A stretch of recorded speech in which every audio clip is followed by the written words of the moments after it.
দিনাজপুরে 4 জনকে পুশিন বিএসএফের। রৌমারী শূন্যরেখা থেকে উধাও 2, নওগাঁ সীমান্তে 9 জনকে ঠেলে দেওয়ার চেষ্টা প্রতিহত।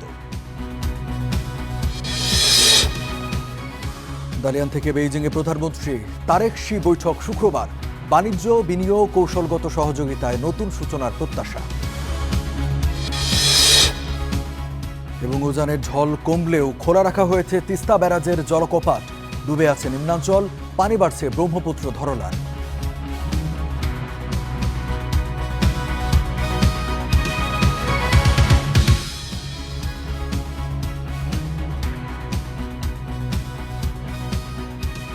স্বাগত স্টার নিউজের সাথে আছি রঞ্জু ইফতেখার। এখন দেখছিলেন সংবাদ শিরোনাম, এবারে বিস্তারিত। পুশিন পুশব্যাক ঘিরে বাংলাদেশ ভারত সীমান্তে আতঙ্ক, উত্তেজনা। দিনের পর দিন শূন্যরেখায় নানা বয়সীদের জড়ো করছে বিএসএফ। ভোরে বা রাতের আধারেও চলে বাংলাদেশে ঠেলে দেওয়ার চেষ্টা। নওগাঁ সীমান্তে নতুন করে পুশিন চেষ্টার মধ্যে দিনাজপুরে 4 জনের অনুপ্রবেশের অভিযোগ উঠেছে। এছাড়া কুড়িগ্রামের রৌমারী সীমান্তের শূন্যরেখায় আটকে থাকা 2 যুবকের নিখোঁজের অভিযোগ উঠেছে। নওগাঁর সাপাহারের পাতারি সীমান্তের শূন্যরেখা। খোলা আকাশের নিচে নারী ও শিশুসহ পরিবারের 9 সদস্যের অবস্থান। দিনের আলো ফুটতে না ফুটতেই কাঁটাতারের বেড়া পেরিয়ে তাদের ঠেলে দেওয়ার চেষ্টা করে ভারতের এলেনপুর বিএসএফ ক্যাম্পের সদস্যরা। বিজিবির তাৎক্ষণিক পদক্ষেপে তা প্রতিহত হওয়ায় শূন্যরেখাতেই আটকে আছে তাদের জীবন। আজকে আনুমানিক ভোর 3টার দিকে ভারত তাদের দেশ থেকে আমাদের বাংলাদেশে পুশিং করার চেষ্টা করেছে। আনুমানিক 9 জন হবে মোটামুটি। ভারতের এই সিদ্ধান্তগুলো আমাদের কাছে খুব জঘন্য লাগে। আমরা জনগণ, আমাদের এই দুঃখ কষ্ট ছাড়া আর কে বুঝবে? সরকার যদি না বুঝে এটা কোন কারণে ভারত এই কাজটা করে। এ অবস্থায় সীমান্ত সুরক্ষায় সতর্ক অবস্থানে বিজিবি, নজর রাখছেন স্থানীয়রাও। এই উত্তেজনার মধ্যেই দিনাজপুরের শঙ্করপুর সীমান্ত দিয়ে 4 জনকে পুশিনের তথ্য মিলেছে। তবে বিজিবি একে বলছে অবৈধ অনুপ্রবেশ। আমরা দুয়াপাড়া বাজারে 4 জনকে পাওয়া যায়, 1 জন মহিলা আর 3 জন পুরুষ। 4 জন পাওয়ার পরে আমরা গ্রামবাসী সহ ওনাকে ধরা হয়। সকালে তাদের ঘোরাফেরা সন্দেহজনক মনে হলে আটক করে নেওয়া হয় শঙ্করপুর ইউনিয়নে। পরে বিজিবির সদস্যরা জানান, পরিচয় যাচাই বাছাই শেষে তাদের বিষয়ে সিদ্ধান্ত নেওয়া হবে। আনসার সদস্য যখন জানতে পারে সকালে সঙ্গে সঙ্গে বিজিবিকে জানায়। বিজিবির সঙ্গে সঙ্গে ওখানে যেয়ে তাদেরকে ওখানে পায়। কারণ মহিলা আছে 1 জন, 3 জন পুরুষ। এরা হয়তো বলতে চাচ্ছে না, এটাই মানে স্বাভাবিক যে ওরা হয়তো বলতে চাচ্ছে না যে তাদের নিরাপত্তার জন্য হয়তো তাদেরকে আমরা আবার পাঠিয়ে দিব অথবা আমরা তাদেরকে একসেপ্ট করবো কিনা এই জন্য। এদিকে কুড়িগ্রামের রৌমারী সীমান্তের শূন্যরেখায় 10 দিন ধরে অনিশ্চয়তায় দিন কাটাচ্ছিলেন 5 তরুণ। তাদের মধ্যে 2 জনের নিখোঁজের খবর মিলেছে। তবে এ বিষয়ে স্পষ্ট কিছু বলতে পারছে না BGB. Desk report, star news. ভারতের পশ্চিমবঙ্গে বিজেপি সরকার গঠনের পরে পুশিনের চেষ্টা বাড়িয়েছে বিএসএফ। দেশের নাগরিকদের একটি অংশকেও ঠেলে দিচ্ছে বাংলাদেশে। রয়েছেন মিয়ানমারের রোহিঙ্গারাও। চলতি মাসে এমন প্রায় অর্ধশত পুশিনের চেষ্টা ব্যর্থ করে দিয়েছে বিজিবি ও স্থানীয় গ্রামবাসী।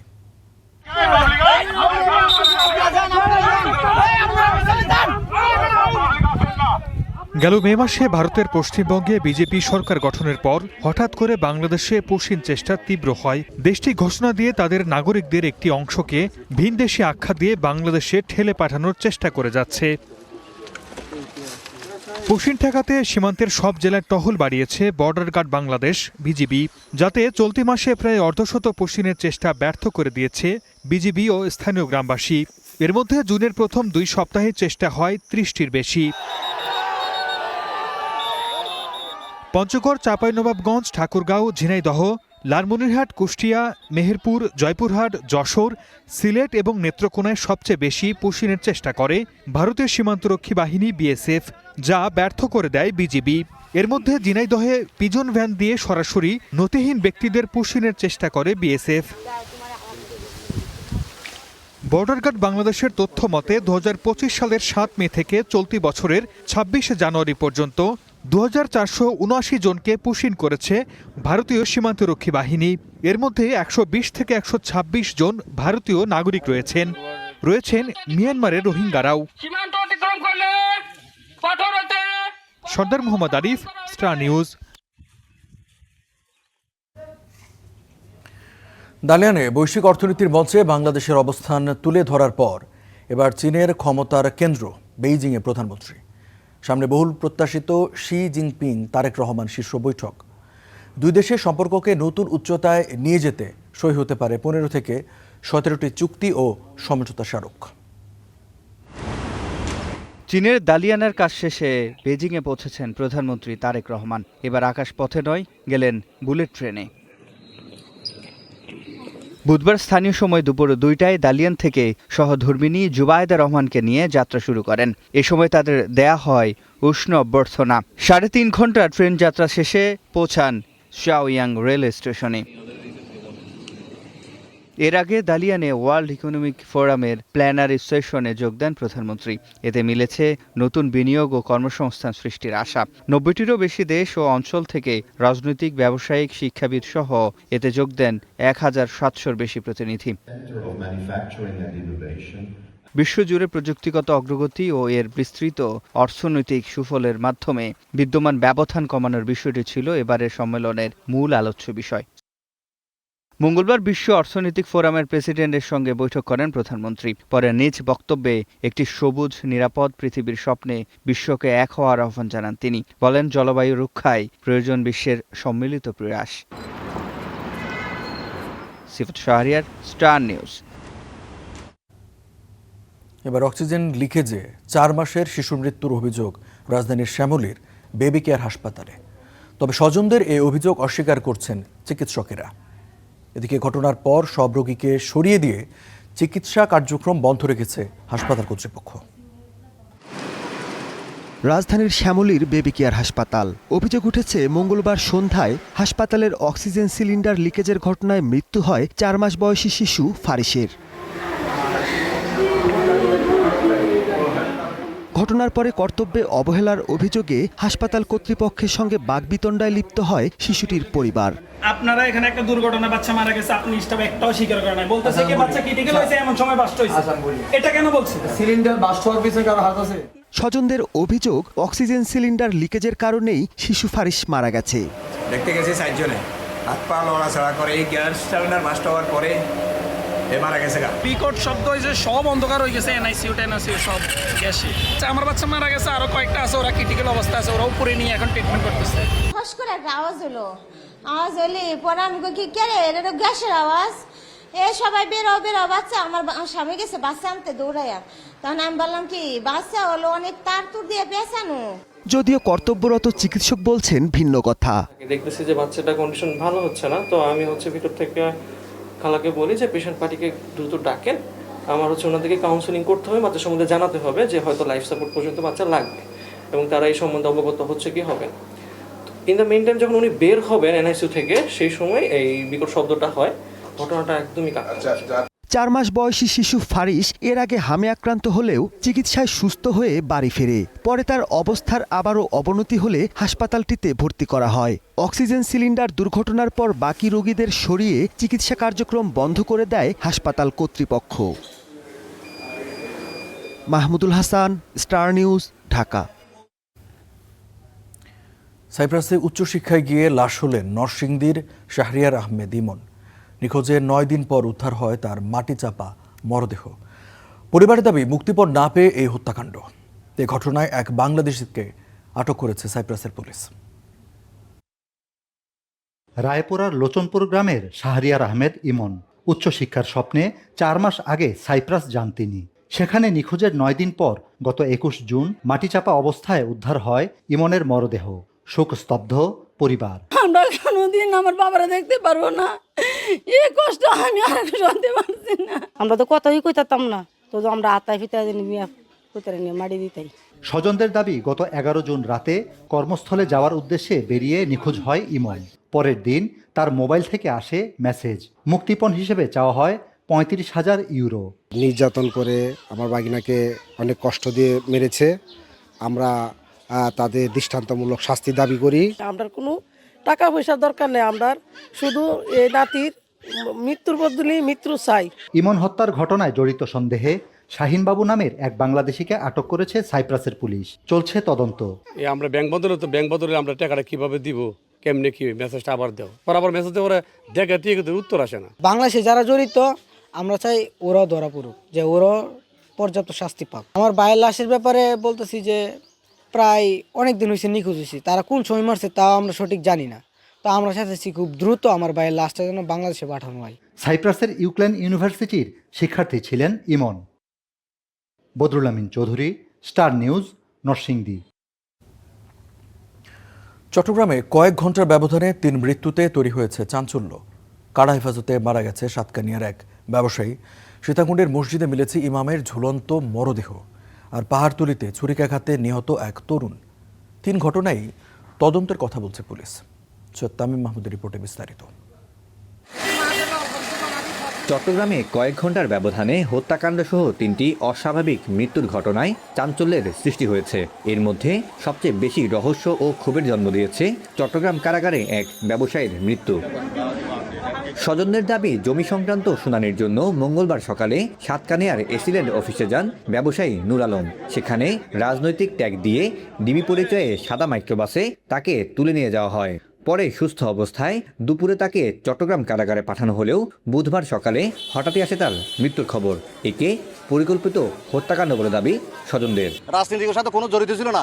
রাজনীতিকের ছবি লাগাইয়ে এমপির সাথে এটার সাথে ওটার সাথে লাগাইয়ে আমার ভাইকে আজ অনেকদিন দেখি গিয়ে জাঙ্গা সংক্রান্ত নিয়ে অ্যারেস্ট করার জন্য কি অনেক রকম করছে। আমার ভাই সুস্থ মানুষ, আমার চাইতে সুস্থ, তাহলে উনি যে কারাগারে গেছে হাসি মুখে, কালকে উনিকে মারা হলো কেন? এরা স্পেশাল মানে ডিবি পুলিশ ভাড়া করে মানে টাকা দিয়ে মানে আমার ভাইকে গ্রেপ্তার করে কালকে কোর্টে এখানে চালান দিছে। একটা মানুষ, সুস্থ মানুষ, এসে খুশে সবার সাথে কথা বলতেছে। তো আমার ভাইকে ডিবি দিয়ে ধরানো হয়েছে। ডিবি কি করছে, কি বিষাক্ত কি খাওয়াইছে, কি মারছে, কি করছে সেটা ডিবি জানে। ভাই আমি জানি না, আমি সুষ্ঠু বিচার চাই। কর্তব্যরত চিকিৎসক জানান, মৃত অবস্থাতেই তাকে হাসপাতালে নিয়ে আসা হয়। মানে ডেড বডিটা আসলে আসছিল, আসার পর আমরা ইসিজি করছি, ও ব্রড ডেথ ছিল, তারপর আমরা ডেথ সার্টিফিকেট দিছি। তো কারণ যেহেতু জানি না, মঙ্গলবার রাতে নগরীর পাহাড়তলিতে মাদক কারবারিদের ছুরিকাঘাতে নিহত হয়েছেন রিফাত নামে এক যুবক।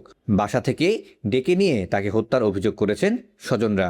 কেন নিচে স্যার এটা আমি জানি না। সকাল ও তো ঘুম, আমাদের সাথে রাতকে খেলা দেখছে। ওরা অন্য লোক কি করে, ওরা মানে কি মাউজি ব্যবসা করে। ওরা হত্যাকাণ্ডের ঘটনায় জড়িতদের গ্রেফতারে অভিযান চালানোর কথা বলছে পুলিশ। এদিকে সীতাকুণ্ড উপজেলার সোনাইছড়ি ইউনিয়নের বাংলাবাজার এলাকার একটি মসজিদের 2য় তলা থেকে ইমামের ঝুলন্ত লাশ উদ্ধার করেছে পুলিশ। এটি হত্যা নাকি আত্মহত্যা তা খতিয়ে দেখার কথা বলছে পুলিশ। Syed Tamim Mahmud, Star News, Chittagong.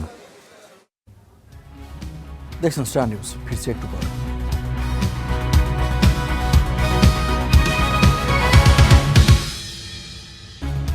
দেখছেন স্টার নিউজ। নতুন করে বৃষ্টিপাত না হওয়ায় কমেছে উজানের ঢল। তবে তিস্তা ব্যারাজের জলকপাট খোলা রাখায় পানি বাড়ছে ব্রহ্মপুত্র, ধরলা সহ বেশ কয়েকটি নদ নদীতে। প্লাবিত হতে শুরু করেছে নদী তীরবর্তী নিম্নাঞ্চল। স্কুলে পানি ওঠায় ব্যাহত হচ্ছে পাঠদান কার্যক্রম। উজানের ঢলে টৈটম্বর নদী তীর উৎসে ঢুকে পড়েছে লোকালয়ে। ভাসিয়েছে ফসলি জমি, রাস্তাঘাট, পুকুর, জলাশয়। পানি উন্নয়ন বোর্ড জানিয়েছে, নতুন করে বৃষ্টিপাত না হওয়ায় কমেছে উজানের ঢল।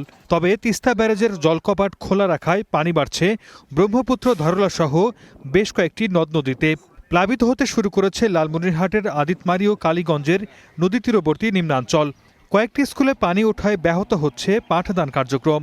এলাকাটা আস্তে সংসং হয়েছে পানি। আমরা গরু ছাগল ধরি, গরু তো নাই, ছাগল ধরি, খুব বেজত হয়ে আসি। কাল ছাগল সারাদিন বাসি মুখে। আজকে দেখি এখানে ভারপুর খেত খালা সব ডুবে গেল, কিছু ফসল নাই, শাক টাক সব শেষ। কালকে হঠাৎ করেই পানি বাড়ি যায়, আমাদের একটু চলাচল করার সমস্যা হয়ে গেছে। কুড়িগ্রামেও বাড়ছে নদ নদীর পানি। তলিয়ে গেছে চীনাবাদাম, পাট, মরিচ ও ভুট্টার ক্ষেত। নদী তীরবর্তী মানুষের মধ্যে বাড়ছে বন্যা এবং ভাঙন আতঙ্ক। পানিবাড় অব্যাহত থাকলে আগামী কয়েকদিনে জেলার সার্বিক বন্যা পরিস্থিতি আরও অবনতি হতে পারে বলে আশঙ্কা করছেন স্থানীয়রা। Sardar Mohammad Arif, star news. এডিসির লার্ভা পাওয়ায় রাজধানীর গুলশানের চয়েস রেস্টুরেন্টকে 50,000 টাকা জরিমানা করেছে ঢাকা উত্তর সিটি কর্পোরেশনের টিম। এই অভিযানে ছিলেন স্থানীয় সরকার প্রতিমন্ত্রী মীর শাহে আলম। সকালে ডেঙ্গু সহ মশাবাহিত রোগ মোকাবিলায় গুলশানে চালানো হয় অভিযান। এ সময় সেখানকার 6টি বাড়ি পরিদর্শন করে 3টিতে পাওয়া যায় লার্ভা। পরে চয়েস রেস্টুরেন্টকে করা হয় জরিমানা। ডেঙ্গু মোকাবিলায় লার্ভা ও এর উৎস ধ্বংসের অভিযান চলমান থাকবে বলেও জানান স্থানীয় সরকার প্রতিমন্ত্রী।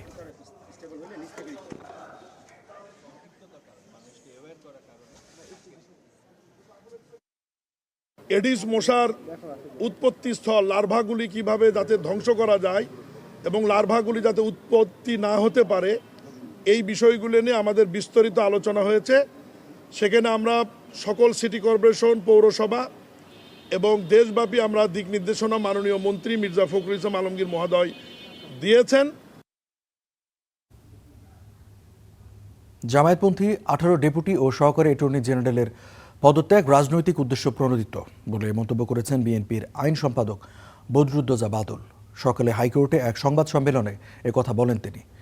রাষ্ট্রীয় পদে থেকে ওই আইন কর্মকর্তারা কী ভূমিকা রেখেছে তা খতিয়ে দেখারও দাবি জানান তিনি। এর আগে জুলাই সনদ বাস্তবায়ন, বিচার বিভাগের স্বাধীনতা এবং বিচারক নিয়োগ সংক্রান্ত বিষয়ে সরকারের অবস্থানের সঙ্গে মতপার্থক্যের কথা উল্লেখ করে অ্যাটর্নি জেনারেল কার্যালয়ের জামায়াতপন্থী 7 জন সহকারী অ্যাটর্নি জেনারেল ও 11 ডেপুটি অ্যাটর্নি জেনারেল পদত্যাগ করেন।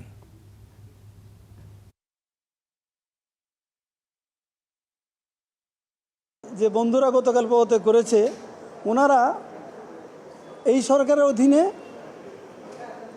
আইন কর্মকর্তা হিসেবে 4 মাস কাজ করেছে, বেতন নিয়েছে, সুযোগ সুবিধা নিয়েছে, পদ পদবি ব্যবহার করেছে।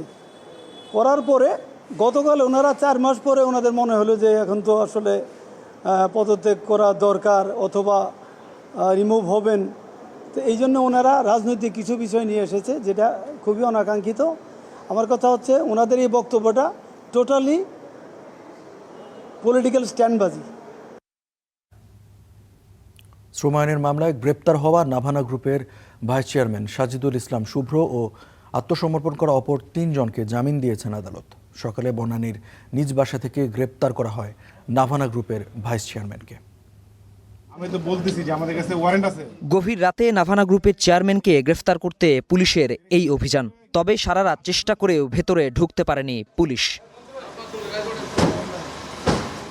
পরে সকাল 7:30 নাগাদ নিজ বাসা থেকে গ্রেফতার করা হয় সাজেদুল ইসলাম শুভ্রকে। নিয়ে যাওয়া হয় তেজগাঁও শিল্পাঞ্চল থানায়।